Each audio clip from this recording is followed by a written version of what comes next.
Abang udah bohong saat mengatakan meskipun dengan maksud palsu aku memberitakan Yesus, itu aja bohong, abang. Bang, ya kagak usah memberitakan Yesus. Tuhan aja mau dibohongi Kristen gitu. Mau ayatnya? Nih ya, ajaran dari Paulus. Oke bang, Anda mau bertanya atau mau ditanya? Ini judulnya kan Bible memerintahkan jadi Islam, maksudnya apa? Iya bang, di dalam Bible itu memerintahkan menjadi Islam. Hal itu terbukti di perjanjian lama sampai perjanjian baru. Para nabi mencontohkan kayak gitu. Bagaimana para nabi itu mengatakan bahwa Allah itu Maha Esa. Ya, di dalam Ulangan 6 nomor 4 ya. Hai Bani Israel, Tuhan Allah kita, Tuhan itu Esa. Yesus juga begitu. Dan di dalam agama Islam juga dikatakan Qul huwallahu ahad. Katakanlah Tuhan itu atau Allah itu Esa. Nah tuh, itu perintah dari Bible, ajaran dari Yesus. Belum lagi tata cara ritual para nabi dalam menyembah Tuhannya. Terus belum lagi juga di Bible itu para nabi mengajarkan konsep Tuhan seperti apa. Nah, itu merujuk semuanya memerintahkan menjadi Islam, gitu. Jadi Islam, gitu ya. Kalau Islam makan kelinci. Apa Anda mau makan kelinci? Kan katanya. Coba nanya tuh yang berfaedah bang, ya, yang ada urgensinya sama Anda gitu. Ya, karena kan kalau kita bicara tentang enggak penting makan kelinci. Islam yang mengikut Bible, maka di dalam kitab Bible sendiri dikatakan dilarang yang pertama kelinci, bukan babi. Betul tidak? Bang, gini bang, Islam itu mempunyai syariat tersendiri, bukan mengikuti Bible. Saya bantah dulu. Berarti kalau bapak memerintahkan jadi Islam, berarti abang bohong dong. Nah, Bible-nya memerintahkan jadi Islam, tetapi Islamnya tidak mengikuti Bible. Kemudian yang pertama di dalam kekristenan, di dalam kitab Kristen, katakan ya di atas ya, tidak di atas tidak. Betul. Dan pada itu dosa. Tapi dalam Muslim kan bisa berbohong dalam 3 hal, betul tidak? Enggak. Gini bang, ya kalau di dalam Islam itu tidak boleh berbohong. 3 hal tersebut di luar agama. Beda seperti Kristen, boleh berbohong dalam segala hal.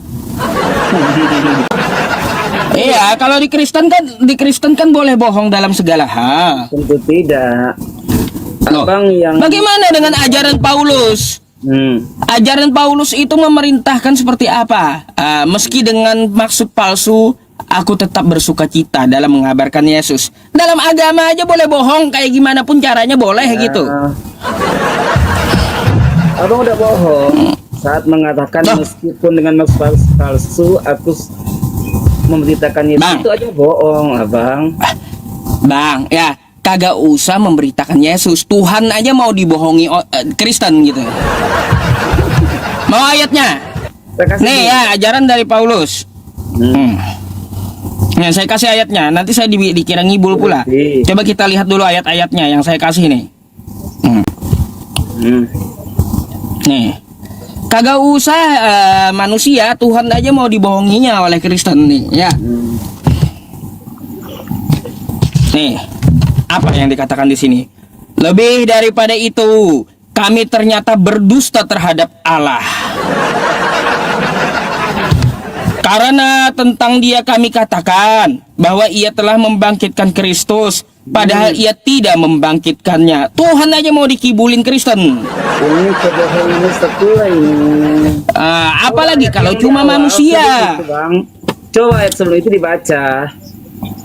Dan kayak gitulah. Ayo udah kau baca nih, enggak berubah dia, enggak bakal berubah mau ayat sebelumnya atau mau satu sekop enggak bakal berubah konteksnya.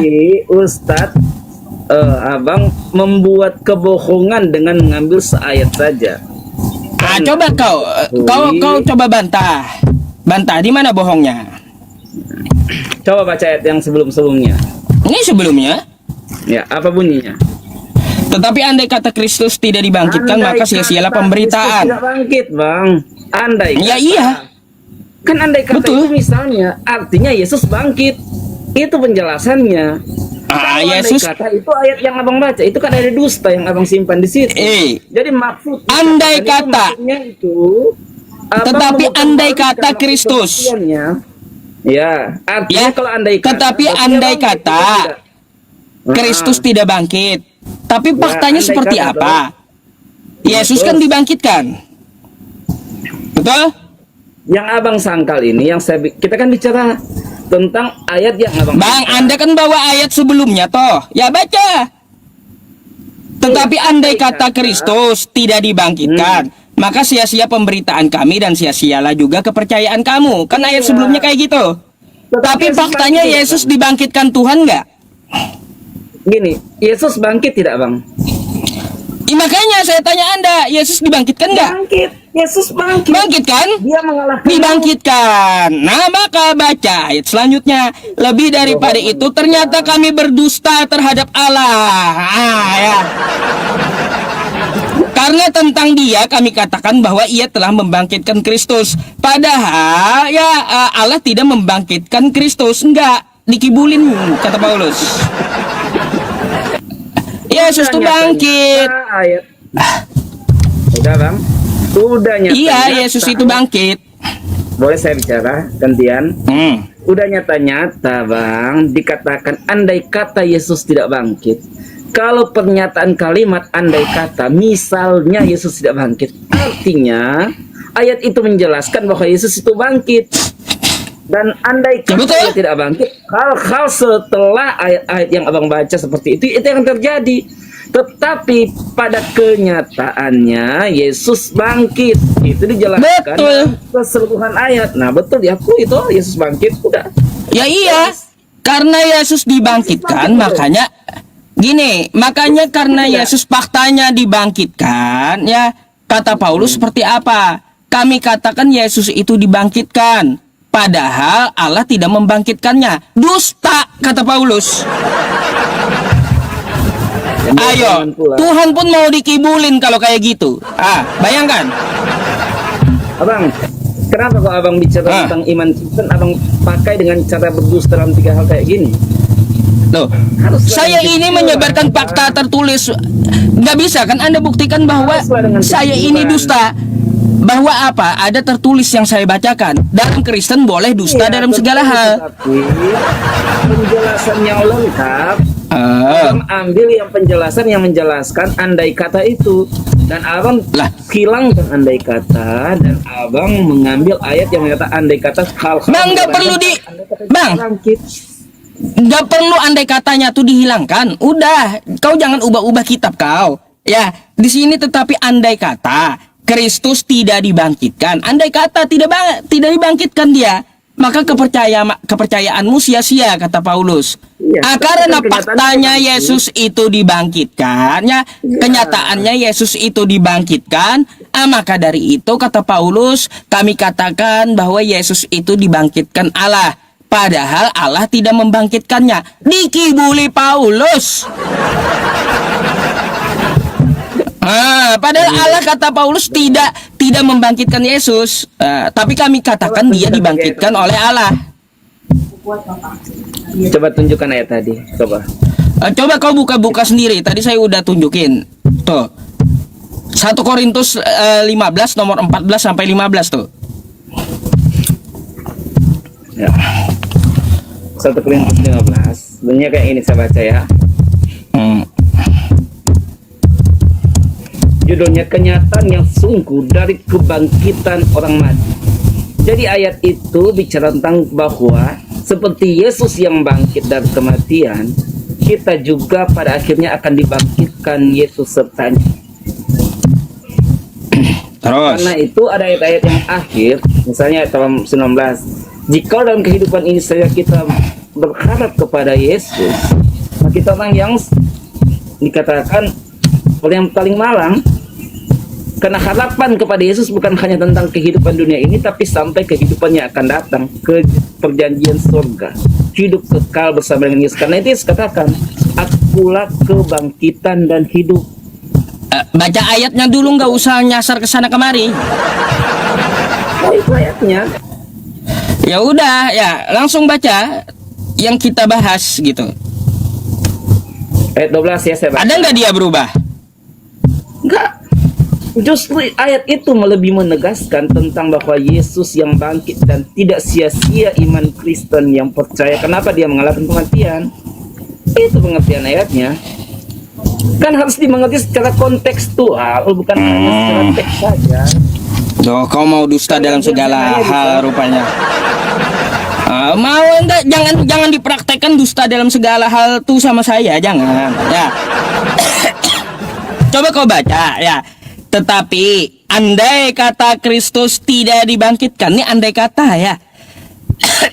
Kristus itu tidak dibangkitkan, maka sia-sialah pemberitaan kami dan sia-sia jugalah kepercayaan kamu ya. Tapi faktanya seperti apa? Yesus itu dibangkitkan oleh Allah. Kan gitu. Dia bangkit katamu kan. Jadi apa kata Paulus? Lebih daripada itu kami ternyata berdusta ya. Kau dikibuli oleh Paulus ya. Kami berdusta terhadap Allah kata Paulus. Karena tentang dia kami katakan bahwa ia telah membangkitkan Kristus. Padahal ia tidak membangkitkannya. Padahal Allah tidak membangkitkan Yesus. Tapi karena kibulan Paulus dusta dalam segala hal boleh, maka dia katakan Tuhan yang membangkitkan Yesus. Mana sih kau? Yang tertulis kau mau bantah. Kau mau bantah pula. Dengar, saya baca. Jikalau Kristus diberitakan bahwa ia sudah dibangkitkan antara orang mati, bagaimanakah berpotensi antara kamu boleh mengatakan bahwa tidak ada kebangkitan orang mati? Jelas bang? Ayat 12 ayat 13. Tetapi jikalau tidak ada kebangkitan orang mati, jadi bilang kebangkitan orang mati, niscaya Kristus pun tiada dibangkitkan kalau tidak ada kebangkitan orang mati. Nah ayat 14, jikalau Kristus tiada dibangkitkan, sia-sialah pemberitaan kami dan sia-sialah juga iman kamu kalau Yesus tidak dibangkitkan. Karena banyak orang pada masa itu tidak percaya tentang kebangkitan yang akan terjadi. Karena itu jikalau Kristus tidak dibangkitkan, sia-sialah iman pemberitaan kami. Jikalau dia tidak dibangkitkan, nyatalah kami saksi dusta. Kenapa dikatakan nyatalah kami saksi dusta? Karena mereka memberitakan tentang Yesus yang bangkit, bahkan ada kebangkitan orang mati. Kemudian sebab kami menyaksikan bersalahan dengan Allah bahwa ia sudah membangkitkan Kristus. Jadi mereka menyaksikan Kristus sudah bangkit. Tapi kalau mereka menyatakan Kristus tidak bangkit, maka itu bersalahan dengan kehendak Allah. Kalau dikatakan Yesus tidak bangkit, mereka dikatakan sebagai pendusta kalau Yesus tidak bangkit. Kristus tiada dibangkitkan jikalau sungguh orang tiada dibangkitkan. Jadi ini penjelasan Rasul Paulus yang menjelaskan ini. Kitabnya jelas, konteksnya jelas, judulnya jelas. Oke. Kenapa mau disesatkan oleh ustadz yang nggak ngerti apa-apa? Gimana? Udah kau baca, jangan kau ubah-ubah kitab kau. Baca 15-nya, jangan kau ubah-ubah, jangan. Saya di depan kitab suci sambil saya rekam, sambil saya baca. Tuh ya. Jikalau tuh kau kan ada kitabnya tuh. Jikalau Kristus telah dibangkitkan, kan kayak gitu, ya. Jikalau atau andai kata Kristus tidak dibangkitkan, maka sia-sia pemberitaan kami dan juga kepercayaan kamu. Jadi kalau Yesus itu tidak dibangkitkan, ya sia-sia Kristen, betul nggak? Tapi kenyataannya dia bangkit, betul tidak? Iya, saya tanya, betul nggak Yesus itu, ya Yesus itu dia dibangkitkan, betul kan? Iya, bangkit toh? Iya, makanya kata Paulus, ternyata kami berdusta tentang hal itu. Karena apa? Paulus mengatakan Yesus dibangkitkan Tuhan. Padahal kami kibuli itu ayat 15-nya. Padahal Tuhan Allah tidak membangkitkannya. Dengar ya Ustaz ya. Aduh. Jikalau Kristus tidak dibangkitkan, andai kata Kristus tidak dibangkitkan, sia-sialah pemberitaan. Jelas? Pemberitaan ini artinya apa yang mereka beritakan, yaitu Yesus itu dibangkit, memang bangkit. Bahkan ada kebangkitan orang mati, itu itu diberitahukan di ayat-ayat sebelumnya tentang kebangkitan orang mati. Karena itu banyak ada beberapa yang tidak percaya tentang kebangkitan, sehingga Paulus menerangkan bahwa kebangkitan itu ada. Dan dia komparasikan dengan ayat-ayat yang dibaca oleh saya tadi. Jikalau atau andai kata tidak ada kebangkitan, sia-sialah pemberitaan mereka, sia-sialah kepercayaan mereka atau iman. Mereka menjadi saksi dusta kalau tidak ada kebangkitan orang mati, kalau Yesus tidak dibangkitkan. Betul. Tapi mereka mengatakan Yesus dibangkitkan. Karena jika orang mati tiada dibangkitkan, niscaya Kristus pun sudah tiada dibangkitkan. Ini bicara tentang suatu hal bagaimana mereka terjadi pertentangan tentang kebangkitan, karena pada waktu itu ada yang namanya orang Saduki, ahli Taurat golongan Saduki yang tidak percaya tentang kebangkitan orang mati. Dan keterangan Rasul Paulus berhubungan dengan tentang kebangkitan orang mati. Jika dalam kehidupan ini, tapi sesungguhnya Kristus sudah dibangkitkan, itu ayat ke-20, dari antara orang mati menjadi buah sulung di antara segala orang yang sudah mati. Karena sedang maut itu ditiadakan oleh seorang manusia, begitu juga kebangkitan dari antara orang mati itu diadakan oleh seorang Kau poinnya kayak gimana? Baca ayat selanjutnya. Ayat selanjutnya kau baca. Jangan kau stuck muter-muter di atas. Lanjut bacanya 15-nya. Ustaz Tula cuma hafal ayat 15 doang. Ayo coba ayat 15-nya tuh. Kritiknya di ayat 15-nya. Ayo baca. Iya, tapi sampai ayat 21 itu menceritakan tentang kebangkitan.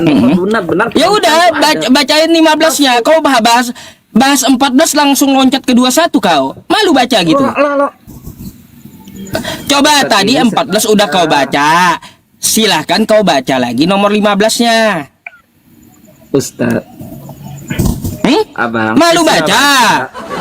Oke, saya baca. Justru saya sudah baca 15-nya. Ya udah bacain 15-nya. Tetapi Kristus tiada dibangkit. Jikalau atau andai kata Kristus tidak dibangkitkan, sia-sialah pemberitaan kami dan sia-sialah juga iman kamu. Kalau sudah dibangkitkan, ayat 15-nya.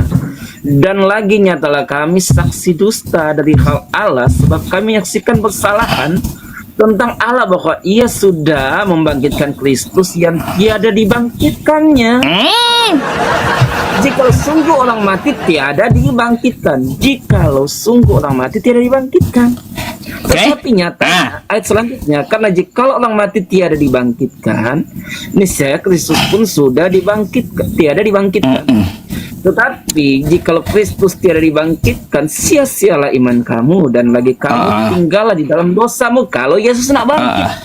Itu penjelasannya. Udah. Nah, makanya tetap nggak berubah kan 15-nya tuh ayatnya.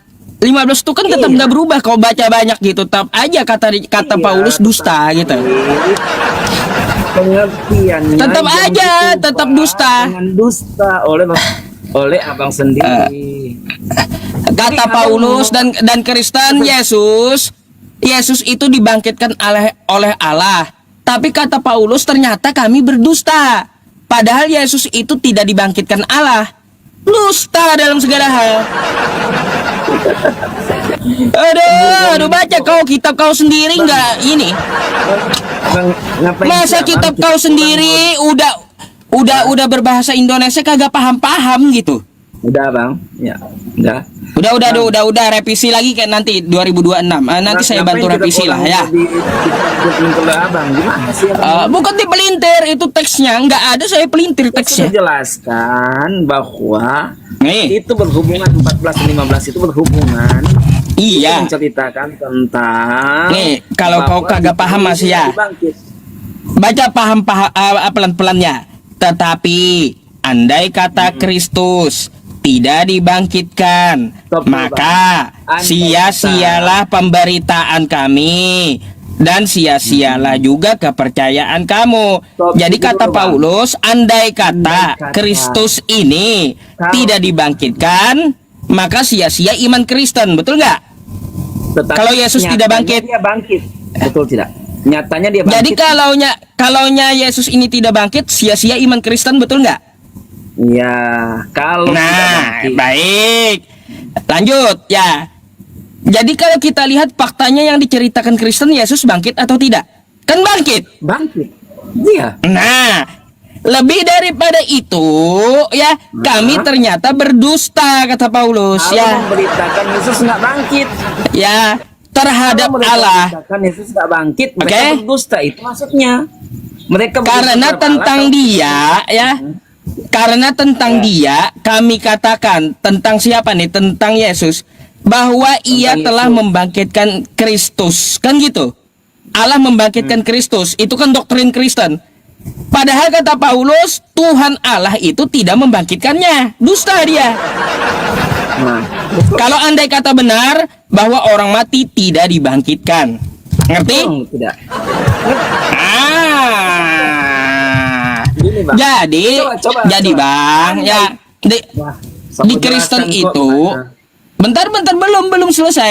Jadi dalam Kristen itu boleh dusta dalam segala hal. Ah, gitu, termasuk mengubah kitab kau sendiri. Kan kayak gitu. Jadi Ustadz Yusuf mengabulkan tentang kalau Yesus nggak dibangkitkan oleh Allah. Jikalau sungguh Yesus nggak dibangkitkan oleh Allah, kemudian mereka mengatakan Yesus itu dibangkitkan, maka mereka itu berdusta. Tetapi kenyataannya menjelaskan ayat itu bahwa Yesus dibangkitkan. Sumber pemberi hidup itu siapa? Sang hidup itu. Allah Subhanahu wa taala. Ya, jadi tidak salah Kristen menyembah Yesus. Kenapa? Yesus sendiri berkata bahwa dia adalah jalan, kebenaran, dan hidup. Jadi sang hidup itu adalah Yesus Kristus sendiri. Sehingga Oke, jadi dia menaklukkan bentar. itu. Kau mau nanya siapa Jelas. yang maha hidup tadi kan gitu? Iya. Saya bilang Allah Subhanahu wa taala. Kalau kau Iya, sambungkan ke saya- Yesus enggak nyambung, salah sembah kalau nyembah Yesus. Yesus berkata di dalam dalam Lukas 4 nomor 8, sembahlah Allah, bukan sembahlah dia, bukan sembah dia. Iya. Tetapi ini perkataan Di dalam Yesus Lukas sendiri. 4 nomor 8, sembahlah Allah yang maha hidup, bukan sembah Yesusnya. Kalau nyembah Yesusnya salah sambung. Ya, benar. Ya. Sorry ya yang di YouTube ya, yang di YouTube kawan-kawan, kalau ada kesalahan teknis jangan kemana-mana karena saya pakai 2 akun. Jadi teman-teman semuanya yang di YouTube standby ya, nggak lama kok. Ini. Maka kata Yesus kepadanya, aku inilah jalan, kebenaran, dan hidup. Jadi Yesus berkata bahwa dia adalah sang hidup itu, Bang. Dan pengakuan Bang Yusuf, pada saat saya bertanya siapa sang hidup itu, ya Yusuf dengan lantang berkata Allah. Dan Yesus berkata bahwa dialah sang hidup itu. Berarti Oh, iya. kalau orang tahu, Bentar, kau bedakan dulu ya, bedakan dulu. Jelaskan dulu. Bentar. Selesaikan dulu. Kalau Ngomong, Yesus Bang. kan hidup. Udah Selesaikan ngerti dulu. saya. Kalau Allah kan kau tanya apakah dia maha hidup? Ya maha hidup. Bedakan hidup dengan maha hidup. Kalau maha hidup artinya pemberi kehidupan. Paham? Iya, kalau Yesus berkata, akulah hidup, itu memaksudkan bahwa akulah pemberi hidup itu. Akulah sang jalan itu, akulah kebenaran itu, akulah sang hidup itu. Ngerti nggak? Nah. Karena itu saya bertanya Gini. siapa? Maka Ustadz menjawab sang hidup itu adalah Allah Subhanahu wa taala. Iya. Dan Yesus mengakui bahwa dia adalah sang hidup itu. Maka Udah. kalau Islam mau selamat, ikuti sang hidup itu. Jangan Baik. ikuti yang mati sampai sekarang nggak bangkit-bangkit. Oke, Itu. udah.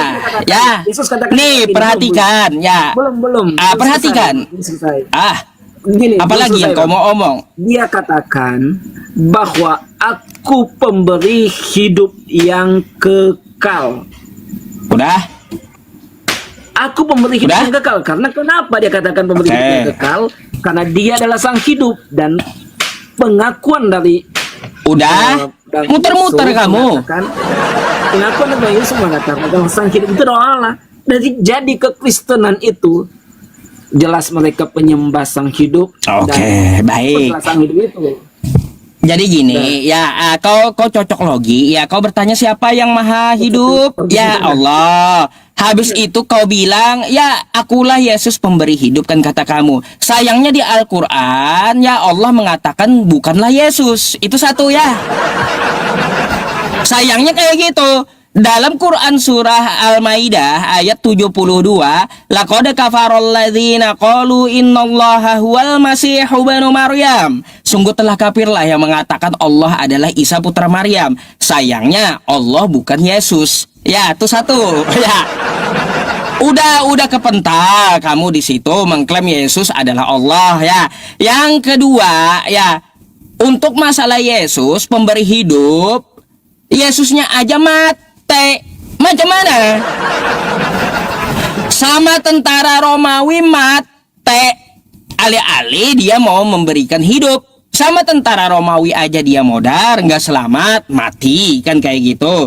Jadi Allah itu maha hidup, sang pemberi hidup, tapi sayangnya bukan Yesus, dibantah oleh Al-Quran. Ya, nah kalau kita melihat di Bible Kristen di Lukas 4 nomor 8, apa kata Yesus? Sembahlah Allah, bukan sembahlah aku. Sembahlah Allah, kepada dia saja engkau berbakti. Lalu kalaunya Kristennya menyembah Yesus, berarti Kristen kagak selamat. Karena salah sembah, salah alamat nyembah Yesus.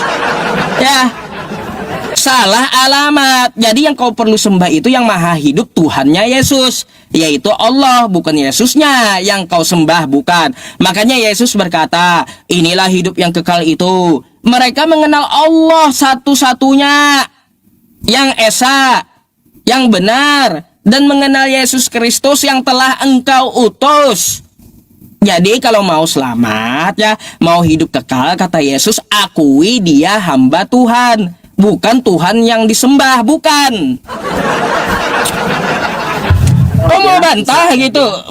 Ya, mau bantah gitu apa yang dikatakan Yesus? Silakan. Dah. Jadi gini, saya tanya tadi sama Ustadz Yusuf. Saya tanyakan sang hidup itu siapa? Dengan lantang Bang Yusuf menjawab bahwa sang hidup itu adalah Yesus. Dan pengakuan dalam kitab suci adalah Allah. Katanbat diambil dulu. Kau ulang nanti videonya, ya. Yang hidup itu adalah Allah, maha hidup itu adalah Allah. Dah. Ya.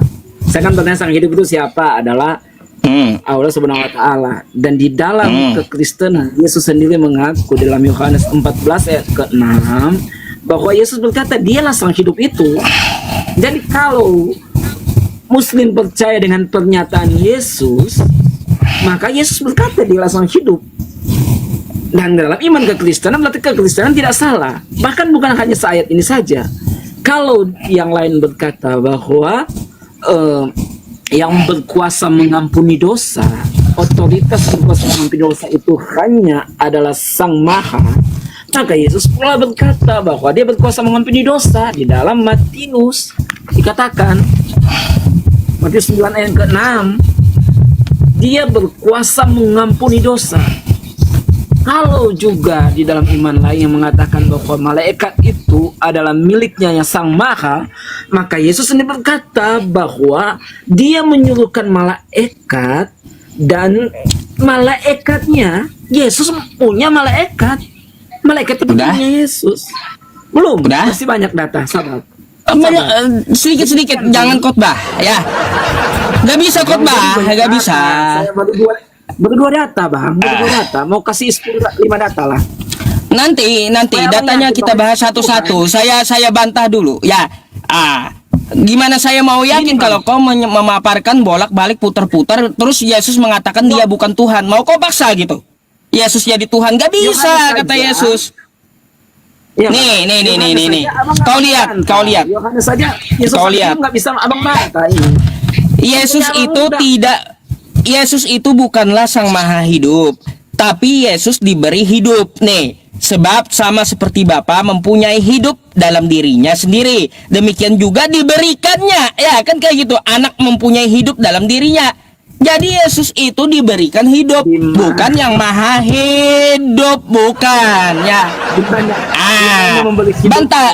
Bantahlah Bible kau, kan gitu. Jadi kalau kau mengklaim bahwa Yesus yang memberi hidup, bentar ini tertulis nih, ya. Yesus diberikan hidup oleh Bapa, ya. Nih, diberikannya anak mempunyai hidup dalam dirinya sendiri. Jadi Yesus itu bukan maha hidup, tapi Yesus itu diberi hidup oleh Tuhannya, ya. Tuh kau baca gitu, baca kitabmu, ya. Baca kitabmu Yohanes 5 nomor 26. Yesus itu bukan sang hidup, tetapi Yesus juga diberi hidup sama seperti manusia lainnya. Makan tuh Bibelmu, ya. Udah dibilang Yesus itu dia kalau kamu pengen hidup yang kekal, akui dia utusan. Kalau kamu ingin hidup yang kekal, sembahlah Allah, bukan sembah Yesusnya. Gantian lah ngomong. Yohanes 5 toh. Jadi gini ya. Jadi gini. Dari pernyataan Bible ya tertolak mentah-mentah bahwa Yesus adalah Allah, Yesus pemberi hidup. Sedangkan di Al-Qur'an pun juga menolak bahwa Allah adalah Yesus. Jadi jangan kau cocok logi bahwa yang maha hidup itu Allah lalu kau cocok logi dengan Yesus. Nggak nyambung gitu. Udah. Oke. Dua data Abang udah nyala tadi. Sabar. Ya udah, baru dua datang, nggak ada yang benernya gitu, kebantah semua. Udah. Apalagi datanya yang kau punya? Sini, ku kasih jawaban satu-satu. Ayat 22 23-nya. Supaya sekalian orang menghormati anak itu sama seperti ia menghormatkan Bapa itu. Jadi penghormatan kepada Bapa dan penghormatan kepada anak itu sama, Bang. Itu ayat sebelumnya. Karena itu dalam ayat yang Abang baca, sama seperti ada punamnya, sama seperti Bapa menaruh hidup di dalam dirinya. Jadi Bapa menaruh hidup dalam dirinya Bapa, demikian juga dikaruniakannya kepada anak itu menaruh hidup di dalam dirinya. Ya iya, dibangkitkan, dikaruniakan. Menaruh hidup itu karena ayat-ayat sebelumnya bahwa ada penghormatan.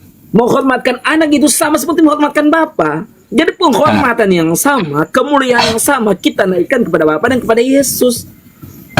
Karena itu ayat justru di dalam Yohanes 5 ini yang Abang angkat itu adalah Yesus menyungguhkan bahwa dirinya benar-benar anak Allah yang tunggal.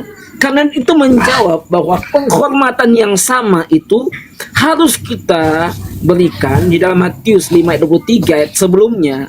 Bahwa penghormatan sama seperti kita menghormatkan anak itu, sama seperti kita menghormatkan Bapa. Jadi kau ngomong tuh, coba ngomong sekali, jangan sampai 3 kali kau ulang-ulang, nggak ada poinnya. Supaya Abang ngerti lah, nanti Abang printil lagi. Kemudian karena itu dikatakan sama seperti Bapa menaruh hidup di dalam dirinya sendiri, demikian juga dikaruniakannya kepada anak itu. Dikaruniakan. Karena penghormatan yang sama. Kenapa dikatakan dikaruniakan? Karena dia turun menjadi manusia. Itu Bang. Berarti udah jelas di situ yang kau baca ayatnya, ya. Ayat yang kau baca membantah Yesus maha hidup. Ternyata dia diberi hidup oleh Tuhannya. Kan gitu. Kau sendiri yang baca dikaruniakan oleh Tuhannya hidup Yesus itu. Artinya apa? Membantah klaim kamu sendiri bahwa Yesus maha hidup. Padahal Yesus diberikan hidup oleh Tuhannya. Tuh, macam mana? Oke, saya jawab ya. Di dalam Matius 5 ayat yang ke-26 itu bukan bicara tentang kehidupan sama seperti dalam Yohanes 14. Kenapa? Karena dalam Yohanes 5 itu berbicara tentang kemuliaan. Karena itu ayat 26 itu komparasinya dikatakan demikianlah dikaruniakan kan hidup tapi kemuliaan kepada anak itu menaruh hidup di dalam dirinya, artinya ada kehidupan. Kau mau ubah kitab kau, pelintir kitab kau lagi nih. Bentar, perkataanmu tidak sesuai dengan isi kitabmu sendiri yang saya beri datanya. Ya, kau jangan ubah kitabmu, jangan ubah ya. Nih, jangan ubah kitab kau. Sebab sama seperti Bapa mempunyai hidup dalam dirinya sendiri, oke? Demikian juga, ya, demikian juga diberikannya anak, oke? Diberikan ya.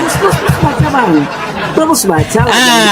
Diberikannya anak mempunyai hidup dalam dirinya sendiri. Artinya apa? Yesus ini diberikan oleh Bapaknya kehidupan. Oke? Kehidupan. Mempunyai tentang kepemilikan. Di sini Yesus tidak bisa dikatakan kepemilikan hak, karena yang maha hidup itu adalah Bapaknya, Tuhannya. Yesus juga diberikan hidup. Tuh ya. Bahasa Indonesia mempunyai apa, Bang? Mempunyai apa artinya? Mempunyai apa artinya? Oke. Memiliki bukan? Mempunyai itu memiliki atau bukan? Kau ngerti nggak kosakata diberikan ini? Iya, diberikan dengan ya. Diberikan kepada anak itu menaruh hidup di dalam dirinya sendiri. Diberikan kan? Iya, diberikan kepada anak itu menaruh hidup, memberi hidup. Betul tidak? Di mana memberi hidup? Di mana? Di mana? Kau jangan ubah-ubah kitab kau, nggak ada di sini kosakata Yesus itu memberi hidup, nggak ada. Yesus memberi hidup. Jangan kau ubah-ubah kitab kau, napa? Ini kita baca ulang. Coba. Ada. Cobalah. Diberikannya anak mempunyai, memiliki itu mempunyai hidup di dalam dirinya sendiri, dalam hidup anak itu. Ya, di atas pemberian siapa? Coba ya, bentar, dia hidup diberikan tadi, diberikan di dalam hidup dirinya sendiri itu diberikan oleh siapa? Diberikan oleh siapa hidup Yesus di sini? Bukan diberikan hidup. Dibantah kitabnya. Ini tertulis di kitab kau, jangan kau bantah kitab sendiri, kenapa? Ayat itu berbicara tentang hak kepemilikan. Apanya tentang hak apanya? Di sini Yesus diberi hidup kepada anak. Diberikan oleh siapa? Oke, diberikan kepada anak, baik. Yang memberikan siapa? Untuk anak, diberikan anak kepada siapa? Sekali lagi, yang saya tanya, yang memberikan siapa? Sesungguhnya, saya baca ya. Lah, sekali lagi saya tanya, Yesus itu diberikan hidup oleh siapa?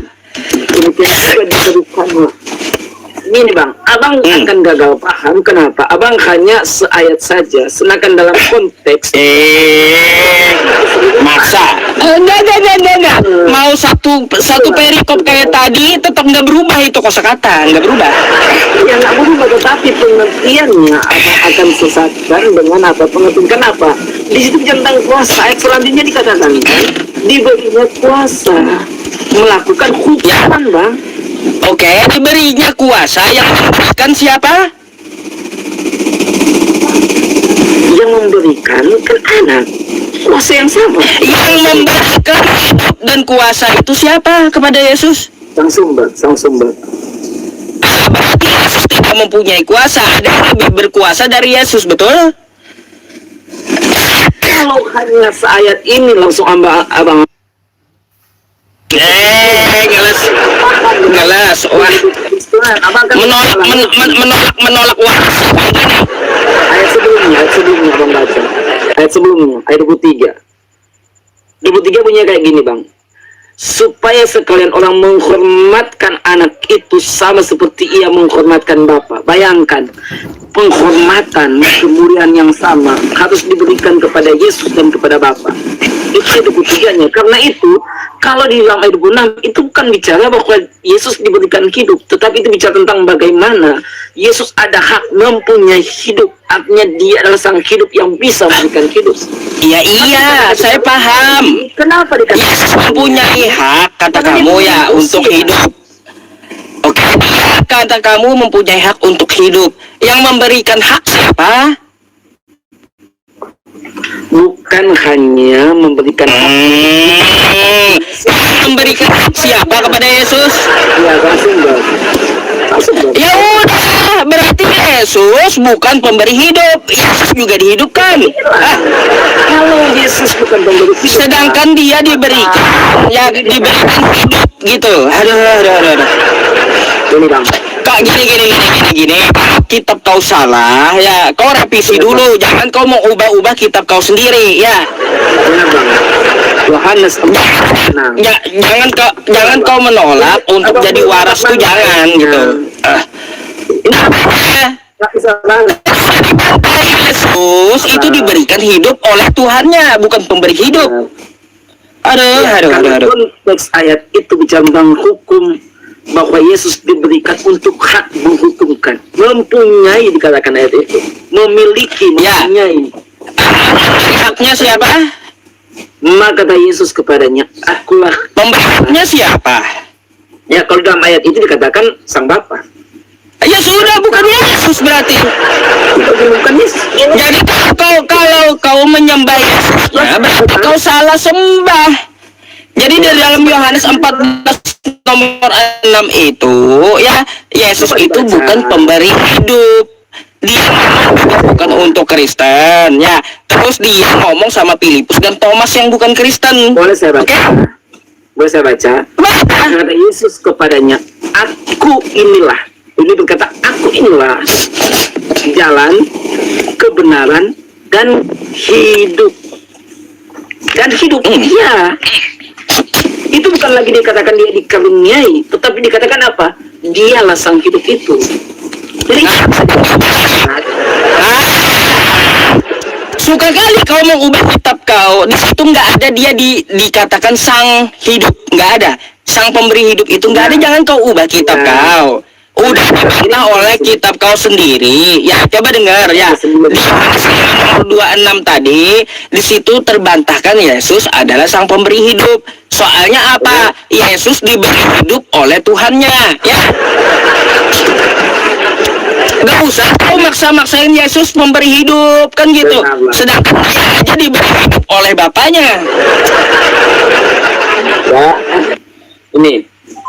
Aduh, Aku inilah jalan, kebenaran, dan hidup, bang. ulang lagi ya. Tetap ya.